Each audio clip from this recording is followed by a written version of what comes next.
So in astrology, the orbits of the planets are incredibly important, and they're important in terms of our individual growth. For example, Jupiter takes 12 years to go around a chart. And that's a really good little chunk of time, because we can really look at our life in 12-year cycles. You know, as we get onto Pluto, that takes over 200 years to go around a chart, we don't get to experience the cycle. But with a planet like Jupiter, we get to experience a 12-year cycle. And that means it spends 1 year in each sign of the zodiac.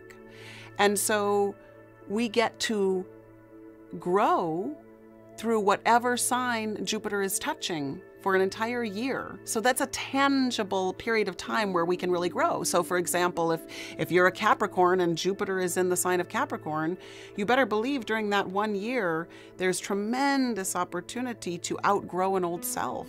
There's tremendous opportunity to give more of your gift. And what's fascinating with these cycles is that, of course, every 12 years, if you're a Capricorn, let's say, it comes back to your sun. And you have an opportunity to look back, well, what was that 12-year cycle like? And what is this 12-year cycle? What is the opportunity of this 12-year cycle? So Jupiter has a 12-year cycle, and it's a powerful cycle of growth. Saturn's cycle is 28 to 30 years. And there's something called a Saturn return. It is when Saturn returns to its natal position.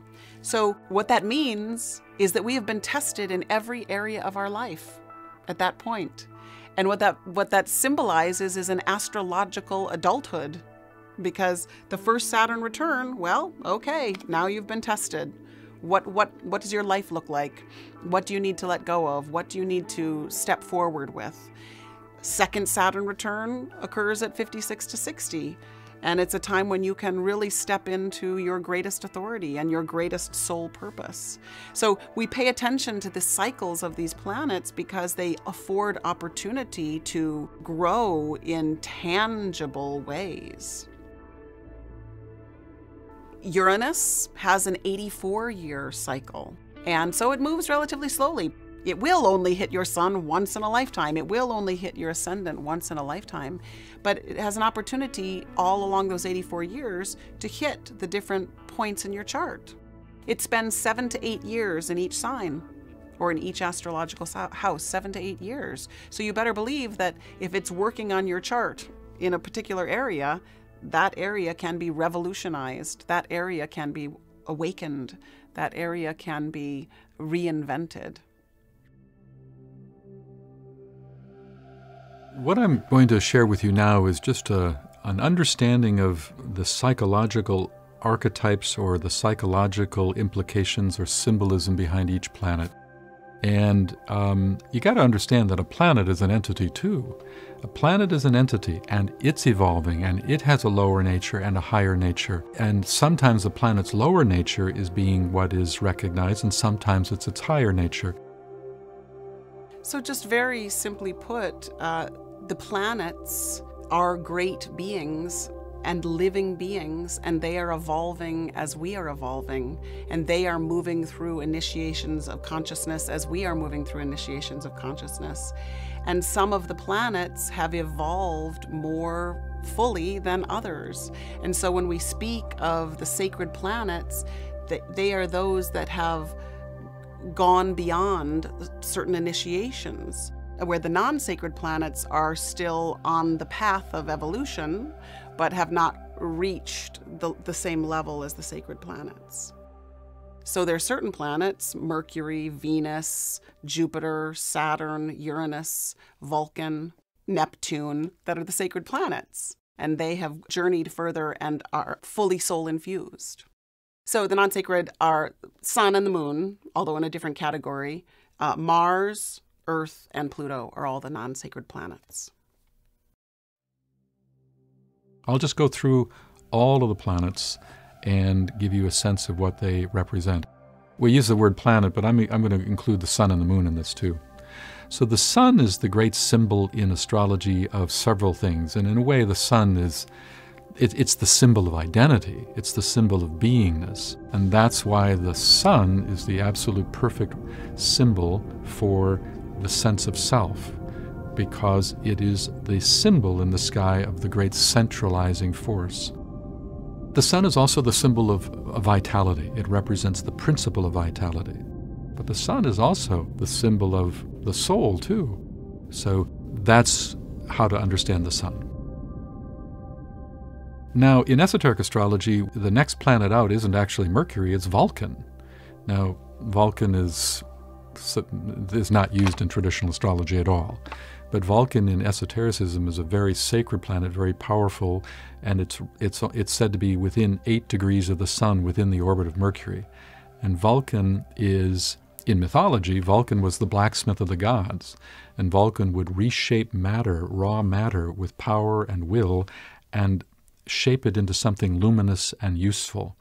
And in a way, that's the role of Vulcan in the chart. It's the great forger of form in order to support that make it more useful to the soul's initiative. It's named Vulcan for a reason. It's the blacksmith of the gods. So it sort of, it bashes the form into shape, as it were. It uses its power to ready the form for the greatest light and to ready the form for the soul. So it has tremendous intensity, tremendous power. It is the esoteric ruler of Taurus. And, Taurus itself at the highest levels has tremendous will.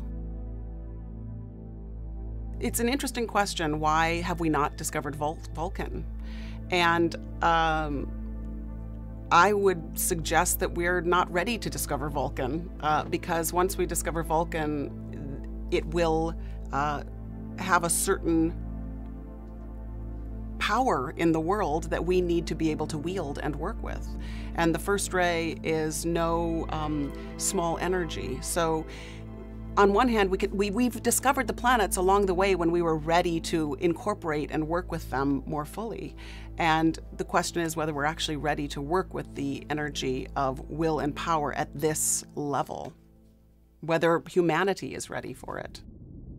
There's also the thought that Vulcan is very close to the sun and therefore it has not been discovered yet. But perhaps at a subtler level, the time will come when we're ready. The next planet out is Mercury. Now, Mercury on one level, Mercury in its lower nature is all about the active mind, and the busyness of the mind. When we say a person is very mercurial, we're saying they're very mental, but also mercurial can represent all over the place in thought and activity. Think about liquid mercury. It's all over the place. It's hard to get a hold of. So Mercury has been associated with mind and activity, and it's also been called in mythology the messenger of the gods. Mercury is a beautiful ray 4 planet. It is a planet of the illumined mind. It's the bridge builder, it's the connector, it's the messenger. So in our own astrological charts, wherever Mercury shows up has a lot to do with our message, what we've been given to say, how we can build bridges in our lives, what we want to be a voice for in the world. It is quick, it is sharp, it is clever, it is the messenger. On a lower level, it just means chitta. It means just the busy mind. On a more traditional level, it represents the principle of intelligent thought, as well as it can represent communications. On a higher level, it represents pure Buddhi monastic consciousness, pure intuitive consciousness. This is when it truly acts as the so-called messenger of the gods.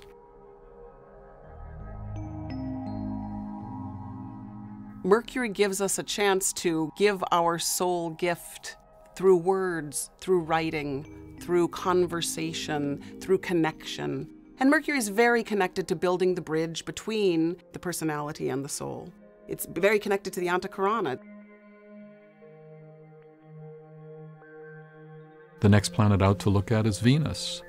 Now, Venus is a very sacred planet, and Venus is an entity that in traditional astrology it's associated with love. It's so interesting because, you know, when a traditional astrologer looks at it and they see where Venus is, it says something about the love nature of the individual.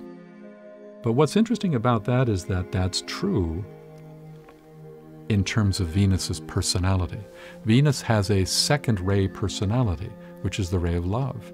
But Venus's soul nature isn't second ray, it's fifth ray, and that's the ray of pure, higher mind. And so Venus on a higher level has a lot to do with the mind of the soul, the mind of your higher nature. And so an esoteric astrologer will look at Venus and can interpret it in those two ways. And there's truth to both ways of looking at it, whereas traditional astrology doesn't offer that. Venus it's a fifth ray planet. It rules the Ajna center. It is a planet of the illumined mind. It's a planet where the heart and the head meet, where it's a planet of extraordinary wisdom. Wherever it is in the chart is where we can find soul satisfaction, where in a way you could say, do more of this when it's in the chart, because it's a place where we can see the light. So wherever Venus is in a chart, whatever sign it's in, we can use that energy to give more light and to see the light in another. It's a planet of extraordinary light. You know, the fifth ray is so interesting coming through Venus, right? Because the fifth ray has so much to do with light, and Venus has so much to do with light. It's a planet of value, what we value, where we put our energy, where we spend our love and time. It's a planet of beauty. It's a planet of the feminine. You know, it is the glyph for woman. So it carries the divine feminine in each of us. If Mars is the personality, then Venus is the soul within the chart. And we want to do more of Venus. Venus can uplift the Mars in our chart.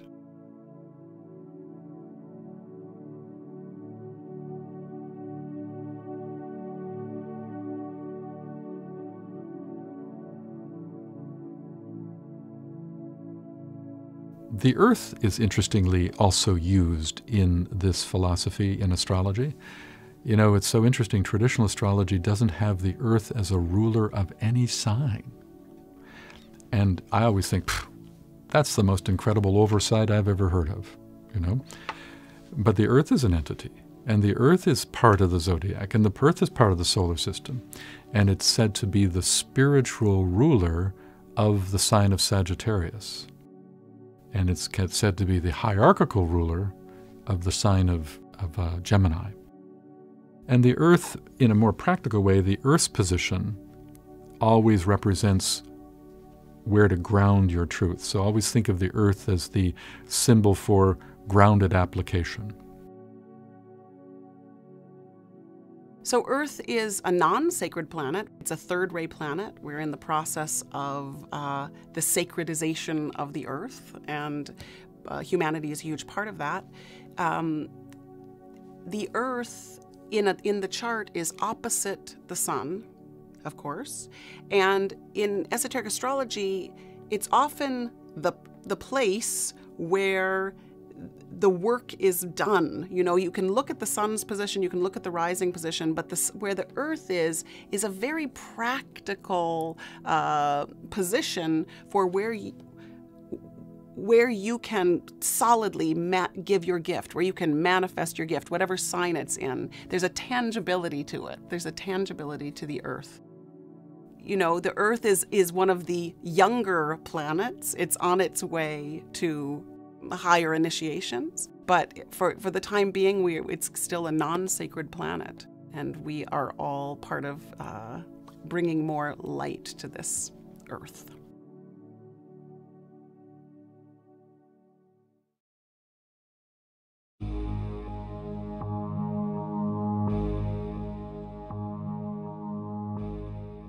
The next planet out would be Mars. Now, on a traditional level, Mars is viewed as the warrior, Mars is viewed as passion, Mars is viewed as intensity.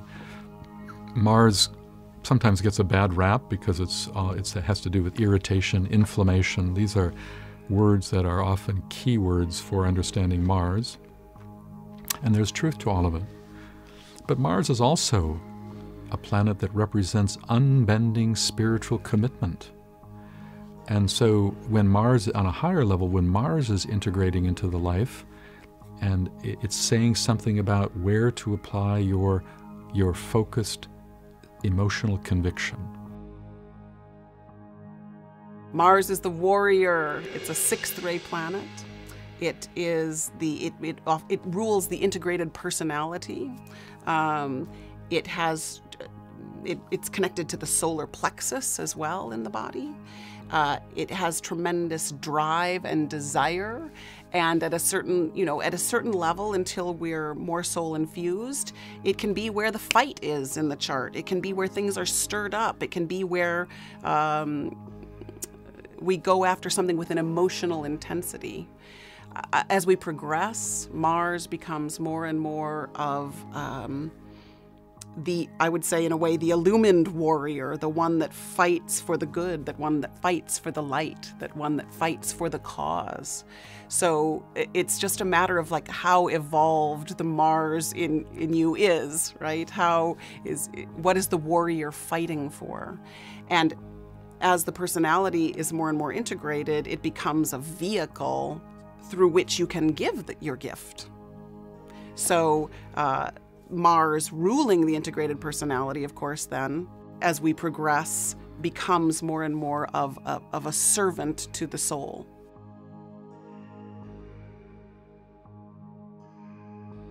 So, Mars is a sixth-ray planet. For the most part on Earth, we've had a lot of Mars, right? We've had wars and wars and wars, and a lot of conflict, and we have our own inner Mars wrestlings.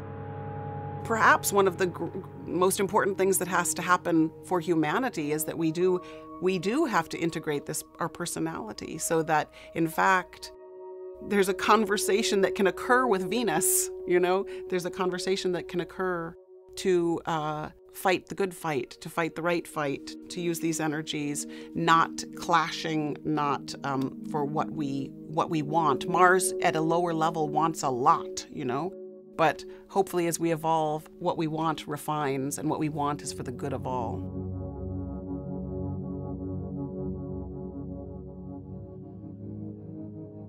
The next planet out would be Jupiter. And Jupiter is a very sacred planet, second-ray planet, and it is a planet that is, some key words to help us understand Jupiter would be things like fulfillment, goals, dreams, aspirations, yearnings, wisdom, expansion, wholeness, vision. All of those are Jupiterian terms. So wherever Jupiter is found in a disciple's life, it says something about the placement or the expression of their wisdom.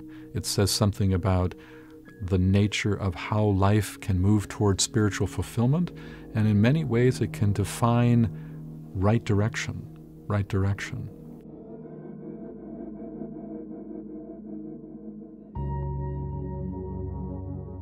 Jupiter is, of course, this tremendous, generous, large planet.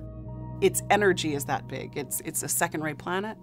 It's the energy of love and wisdom. It's an energy of the growth of consciousness in our chart. Wherever it is, there is a blessing. Wherever Jupiter is in our chart, we're being held. There's unsought opportunity that presents itself.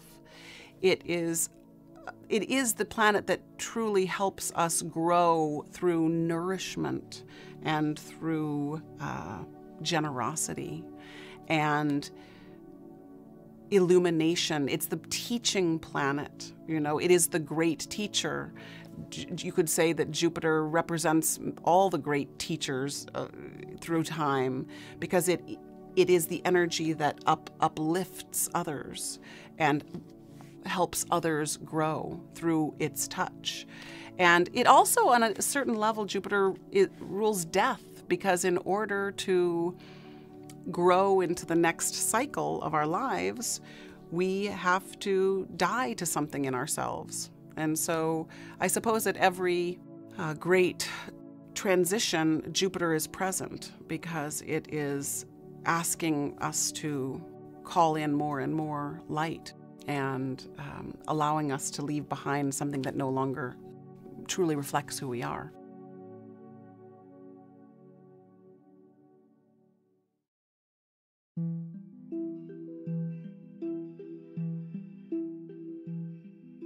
The next planet out is Saturn.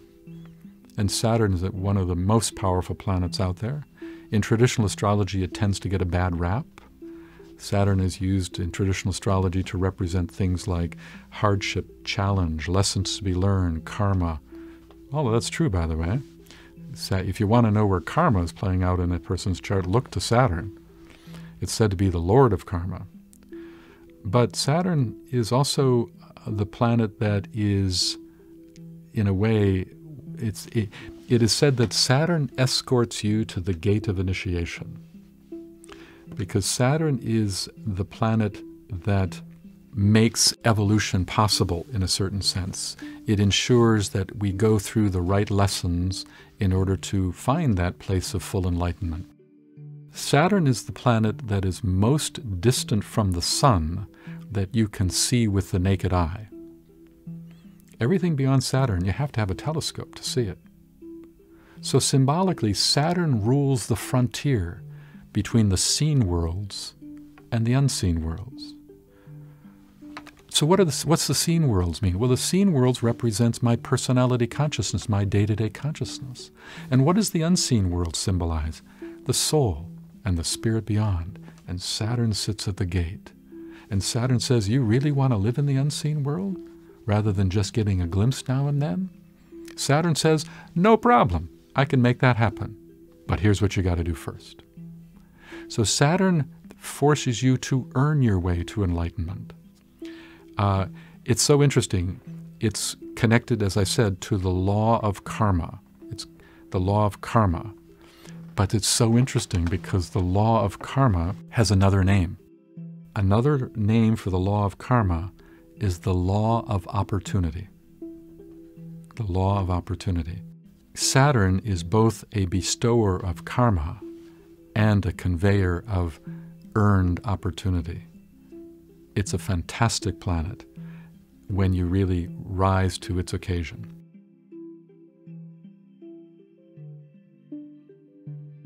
So Saturn is a third-ray planet. It is the planet of one's inner authority. At a certain level, it is the planet that we all must reckon with. You know, at a certain time, we outgrow our parents and the soul becomes the parent. You know, Saturn is the father energy. So oftentimes in a chart, it represents the energy of the father. But we become our own fathers, we become our own parents, and we become the authors of our lives. And wherever Saturn is in a chart is the place where we get to pay attention, grow up, mature, stand up straight, commit.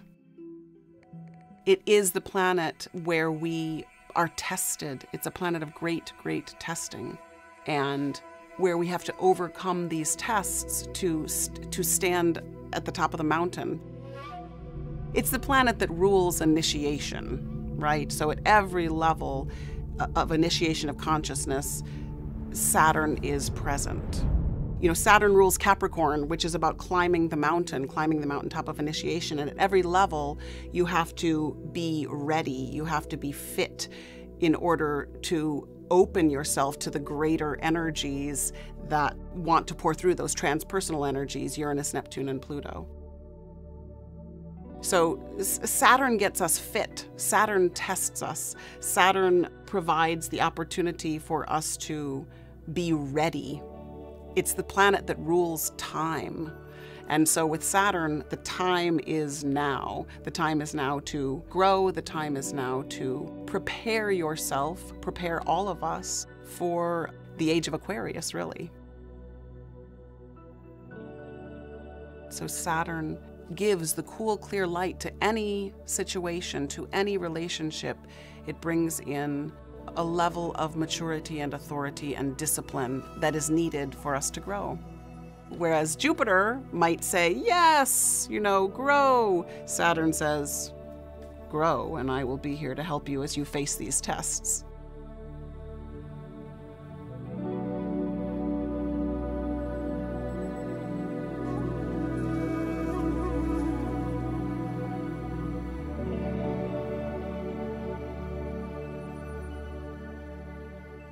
The next planet out, that's the planet Uranus. And Uranus is one of the most powerful planets in the chart. And it is said in traditional astrology, and I tend to agree with this, is that until a person is on the path, Uranus is going to have an effect that is more related to the mass consciousness of humanity, the collective consciousness, and less toward the individual. But once you're on the path, Uranus starts to have a much more individualized effect in the life. Key words for Uranus, words like change, freedom, reorientation, eccentricities, authenticity, revolution, doing it a new way, and the unexpected. Those are all Uranian terms.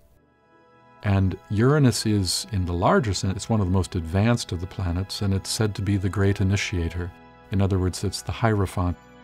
If a person is going to take a particular initiation, you can bet that Uranus is going to be strongly placed in a very important position, because it is said to be the wielder of electric fire, and it's connected to what is called metaphorically the rod of initiation. It applies the fire. It's a very, very powerful planet. It's also called the planet of occultism.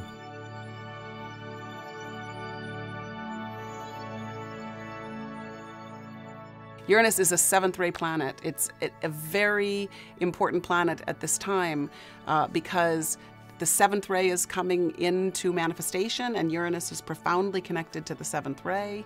It is also connected to Aquarius, which is the age of Aquarius is what is dawning now. So Uranus is a revolutionary planet. It's a planet of great authenticity. It's a planet of great freedom. It's a planet of reinvention.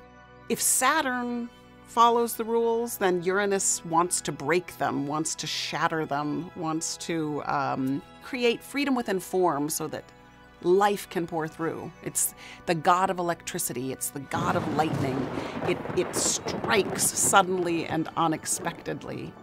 It's the great awakener. It's the place where we can wake others up, or we can wake up ourselves. In a way, wherever it's in the chart, we're being asked to wake up there. We're being asked to change there. Wherever Saturn is, we're being asked to pay attention and be disciplined and follow the rules. Wherever Uranus is, we're being asked to break some of the rules and to enliven and wake up that area of our being.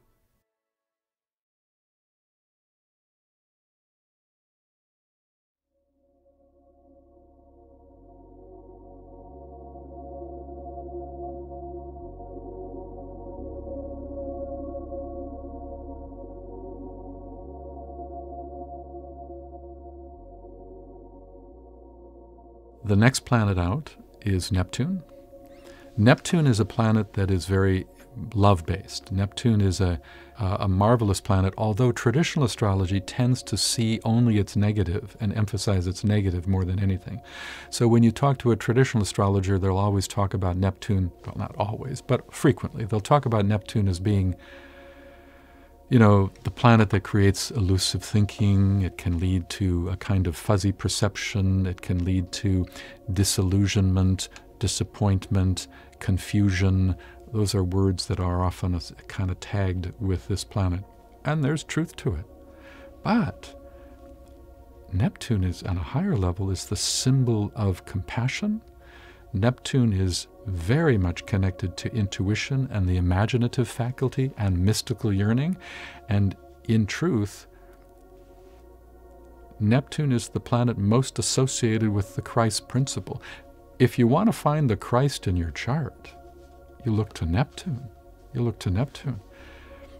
So I guess what I'm saying is that Neptune has a much, much higher understanding of its application in our lives when we see it from an esoteric point of view.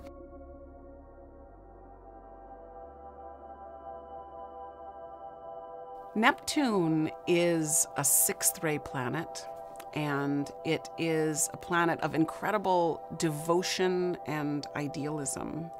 And it is the energy of it carries the energy of the Christ. It carries the energy of unconditional love. It is called the god of the waters. And so, Neptune, as with all the planets, there's a great journey about how they are experienced. And at one level, Neptune in a chart can be experienced as disillusion and confusion and, the emotional plane run amok. But at the highest levels, Neptune refines the emotional life, and it is a planet of extraordinary sensitivity and extraordinary availability and compassion. I mean, it truly is the planet of boundless compassion. It rules the imagination, it rules the downflow of inspiration. It's the planet that rules poetry, it rules music, it rules these arts that, in a way, there's something ephemeral, there's something hidden underneath. It's Neptune is always a little bit elusive. I always find as an astrologer that I talk about it, sometimes last, because where has it gone? It's got a kind of invisibility about it. But it's a felt planet. But primarily it's a planet of devotion and love.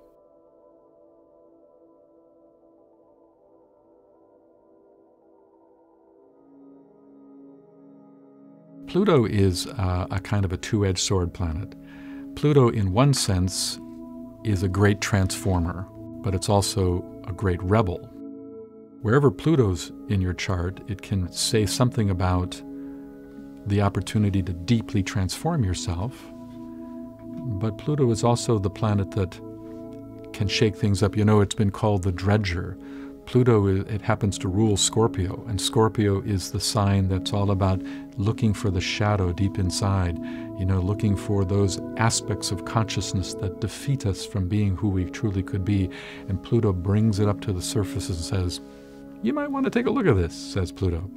So Pluto reveals the shadow aspects of consciousness that must be transformed. I'm using shadow in the Jungian sense, to shadow in that sense. I mean, for the Christian, it might be called the devil within that's exposed. In esotericism, it's called the dweller on the threshold. But the point is that all those aspects of consciousness that are hidden and dissonant are exposed through the power of Pluto. Pluto, which of course astrologers still consider a planet, is a first-ray planet, and it is ultimately the great healer. But first, it requires a lot of cleaning out. It requires lifting what is toxic or lifting what is dark into the light, where it can be seen or transformed into love. So it is a planet of great will and power and intensity. It dives deep. Anybody who has strong Pluto in their chart, there's a certain intensity, there's a certain desire to penetrate, there's a certain desire to get to the core of the matter, the heart of the matter.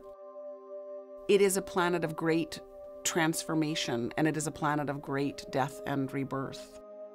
I mean, it is a non-sacred planet, so it is on its own journey of sacredization, but it is ultimately the healer, because we have to address the endarkened parts of ourselves in order to live more fully aligned with the soul.